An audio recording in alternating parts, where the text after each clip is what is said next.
The Super Bowl just went down last night, so of course the gamblers are crashing out or celebrating their wins, and what you just saw was a Patriots fan destroying his television. It was either after losing his parlay or it might have been a troll because the guy smirked. I mean, I just can't imagine that. Destroying your television because your team lost or because you lost money. It's bad enough if the Vikings lose. Trust me, I know. We lose quite a few games, okay? But why would I destroy my television? That does not make any sense. But today we're going to be reacting to some gambling ads and some crash outs. When not a single leg of your Super Bowl parlay is hitting and Bad Bunny genuinely hits you with this.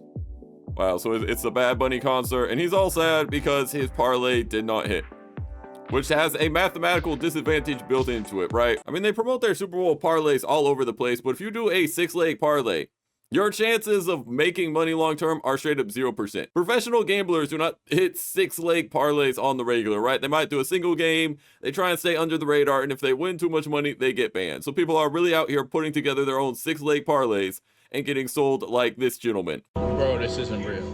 The NFL has to be rigged. There's no way I hit on everything. Literally everything. And then when Kenneth Walker has the final touchdown in the game to make me win my parlay and potentially win Super Bowl MVP, they take it away for a non-existent holding call. A phantom holding call. No. They want this nigga Sam Darnold to get Super Bowl MVP too bad. This dead just ruined my night, bro. This is literally the sports books perfect parlay. They would love for it that if everyone's 6-leg parlay had 5 things hit, because you feel so close. You're like, dang, I was 1 touchdown away. I was 1 touchdown away. I was right there. I've had some homies in college send me this stuff.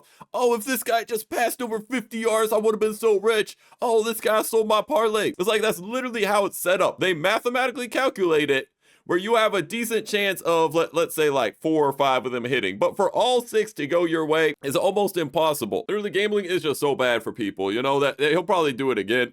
I don't know this guy personally, but a lot of people, right, they hit 5 out of 6 on their parlay. They're like, oh, I was so close. Let me run another one.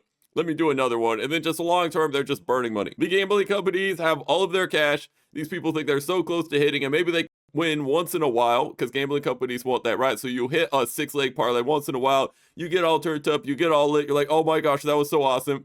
And now you keep chasing that high.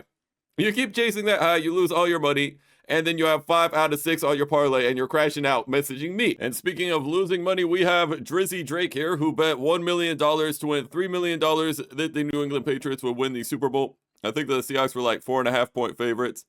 That's just a ridiculous amount of money, man. Like $1 million to him, like someone's entire retirement fund. Like someone can work a whole life to save up $1 million. And this guy's like, yeah, I'll bet it on the Patriots. It is what it is. You know, he worked hard. He earned it. But man, he just burnt $1 million. I just don't get the point. I mean, I guess the argument for gambling is like, oh, it's fun to gamble. See, it's just fun. It's a fun pastime. What's fun about like burning $1 million? Right? Drake's net worth is, what is Drake's net worth? So Drake's net worth is an estimated $400 million. Right, I mean, dude can burn $1 million, but it's just like, the principle of it is absurd. Right, you have $1 million, you could invest in something, you could build some company, or we're just burning it on gambling. Just like that, $1 million just disappears, and Stake, which is, I don't even think they're an American company. I'm pretty sure they're offshores in the Bahamas or something. They just took his $1 million. Even if I was a $500 million like Drake, there's no way I'm burning $1 million sports betting. That's ridiculous, man. But I do see some comments saying that he just works with them, like he is a sponsor of them, so maybe they just give him the money to do this kind of stuff, right? They want to go viral and get more people betting. And speaking of potentially burning money, we have this bet here. So some dude bet $69,930 that Bad Bunny would perform at the Super Bowl show. So he literally risked $69,930 to win $70. You could literally buy almost any decent stock or any decent, like the S&P 500, have any sort of holdings and get a better return than this. And you can say, oh, well, it's a free $70. And I'm not sure exactly when he made the bet. But like, okay, something goes wrong, you know, so for some reason, Bad Bunny can't make it to the Super Bowl. And now you're out $69,000. Like, why? What are we doing? Why are we risking that kind of money? You could literally get a better return investing it. The S&P 500 does about 7 to 8% a year. This guy got what? I don't even know how to fractionalize that. He got $70 out of 70,000. What is that? 0.01%, right? 1% of 70 grand is $700. He got 1% of that. He risked all that to get a 0.1% return. Just what are we doing, man? If you saw $70 on the ground, would you grab it? No. If I had to put my $69,930 on the ground next to it to like pick it up together, I wouldn't do it. That's completely different. Now this one annoys me. Take a look. Our first decision of the day.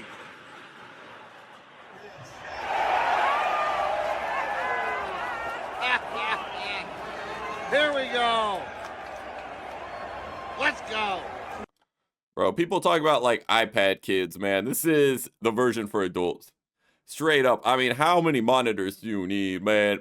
Just big screens everywhere, and the crowd roars over a coin toss. You have a 50-50 chance. If you bet on a coin toss, you are mathematically deficient. You are mathematically deficient, right? So I would have to assume if you bet on a coin toss, let's say I bet $1,000 on a coin toss, I probably win $950. They're not going to let you bet 1,000 to win 2,000 because the casino needs their money.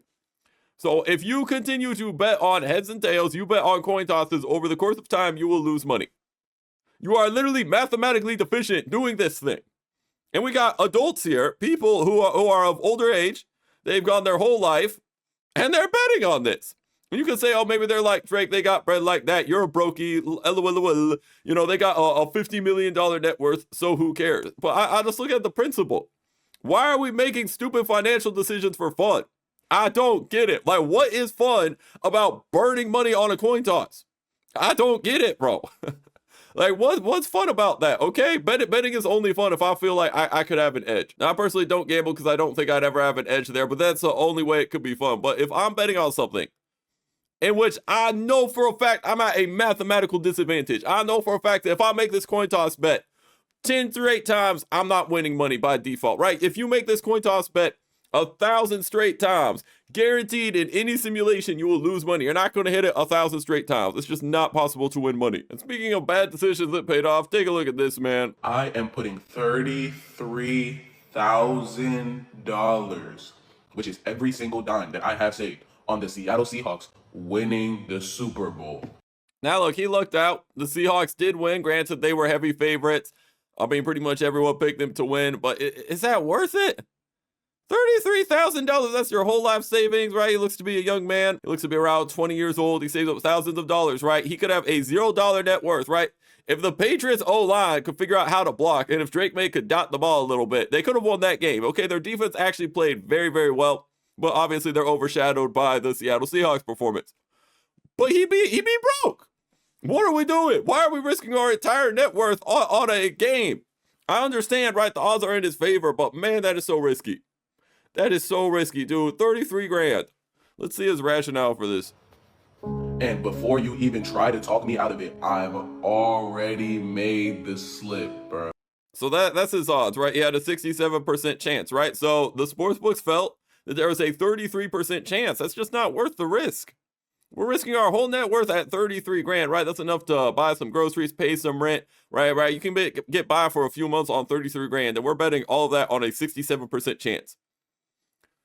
Oh my goodness. And profusely sweating. And it's a 16K payout. We're betting our whole net worth for a payout that's not even equal to our net worth. Since last night when I put the slip in, but let me explain to y'all why I did it, because it kind of makes sense and I can't go back now, bro. This all started with the fact that I've been a lifelong Seahawks fan since I was like 6 years old, 7 years old, bro. A lot of y'all know I've been through all the bad, I've been through all the good, I've been through Geno Smith. I genuinely used to pray for times like this, and I wished for this. And I always told myself, if the Seahawks go to the bowl, when I got any type of money, I am going to that game, twin. Now, due to unforeseen circumstances, I will not be able to go to that, but I can feel like I'm at that game, you feel me? I looked in my account, the specific account where I put all my savings, all the money that I made on social media, I don't touch it.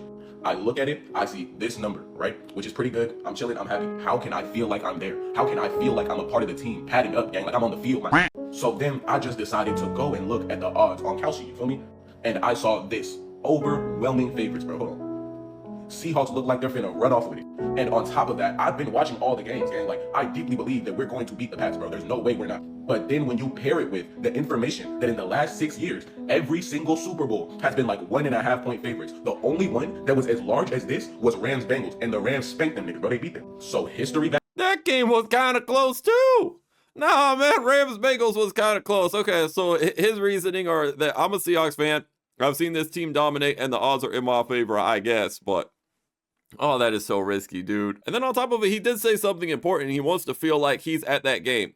And I've never bet money, but I'll never forget 3 a.m. in a call with my homie. He likes to sports bet, right? And there was women's Australian basketball. And I said, okay, women can't shoot. You know, I'm joking. I'm trolling. I said, bet the unders, do a 6-leg parlay. And I think 5 out of the 6 hit, and he was able to win some money the way it was set up, right? And we were watching that game in a Discord call, and every brick shot, it was like, oh my goodness, this is hype.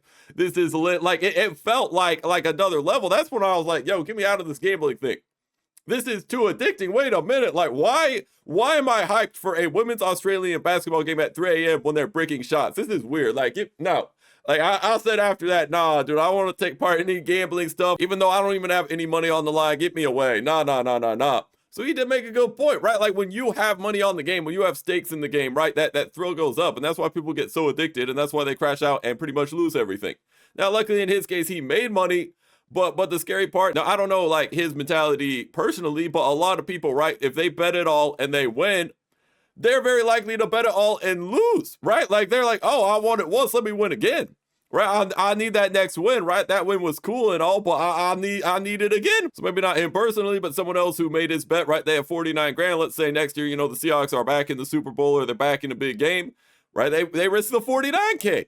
You know, it's very, very dangerous. Backs me up. I back me up. Even the eye test backs me up, gang. I've been watching film for the past few days. Like, I'm a coach, gang. Looking at every single Pats game, looking at every single Seattle game, and I genuinely think we can win. We sweating up a have storm. to win. Because if I lose this money, I'm broke. I'm counting on the Seahawks, gang. I will be watching that game. It's not worth it, man.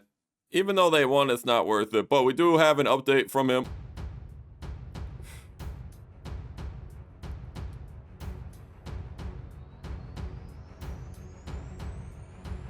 Oh, we haven't even seen his winning reaction. Look at him sweating up a storm, man. Look how nervous he is. Is this really worth the bet? Is this really worth it, man? Oh, yeah, bro. So I guess he's essentially the opposite side of Drake. But granted, you know, if Drake loses the mill, he doesn't care. But still, man.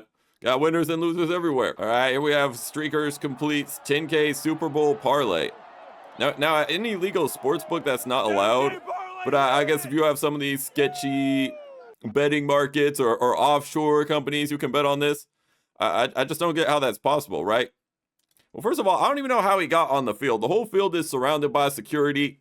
Maybe it's because, you know, they hire some lady security guards who, obviously, this is a strong dude, right? Like, he looks to be in good shape. They're not going to be able to stop him. So he probably, you know, picked his security target and ran onto the field. I don't even know how that parlay works, though. Like, what's stopping someone from betting they'll be a streaker and then running on the field like this guy? Who's to say he didn't do it? I want stricter penalties for that. Just call it trespassing, right? Make the laws where if you run onto a football game when you're not supposed to, that's criminal trespassing. You get 5 years in jail. Maybe that'll clear up some of these people. It's just so immature and absurd, dude. Like, we're in the middle of a game, emotions are high, and you're just going to ruin it, making it all about you. Like, I just hate that behavior, dude. It's just so disrespectful to the coaches and the athletes and all the people who worked hard to get there. I just don't understand it. Like, I'll promote some AI or some crypto and get a bunch of attention and get banned for life from the NFL. And really what I hate about gambling is, like, they've just tried to normalize themselves, because growing up, right, it was all just beer ads, car ads, and maybe food ads, right?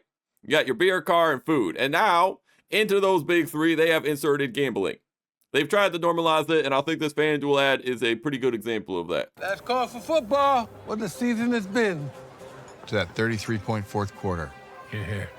To all the tush pushes. That's right. To kickers making kicker history. Easy, military. What? To the overs. And the unders. To the ties. What? There was one. To the spreads we covered. To the parlays we hit. Here's the football. It's awesome.